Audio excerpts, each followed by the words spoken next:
शनिवारी अमरावती शहरात पालकमंत्री चंद्रशेखर बावनकुळे यांचा दौरा आयोजित असताना शहर पोलिसांसह वाहतूक पोलीस सकाळपासून रस्त्यावर सज्ज होते. शहरातील चौकाचौकात वाहतूक पोलिसांचा बंदोबस्त असताना मात्र वाहतूक पोलिसांनी चोरीची दुचाकी जप्त करून यशस्वी कामगिरी बजावली आहे. एका आठवड्यात वाहतूक पोलिसांनी 3 चोरीच्या दुचाकी जप्त केल्या. एकीकडे सिग्नल जवळ वाहतूक सांभाळण्यात वाहतूक पोलीस व्यस्त असतात. या व्यतिरिक्त तपासादरम्यान चोरीची दुचाकी त्यांच्या हाती लागल्या आहेत. कोतवाली पोलिसात दाखल असलेल्या दुचाकी चोरीची घटना वाहतूक पोलिसांनी उघडकीस आणली आहे.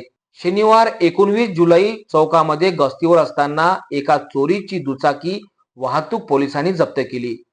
ही कारवाई वाहतूक पोलीस उपनिरीक्षक दत्ता डिवरे, वाहतूक पोलीस कर्मचारी रोहित पाल, सचिन राठोड यांनी केली.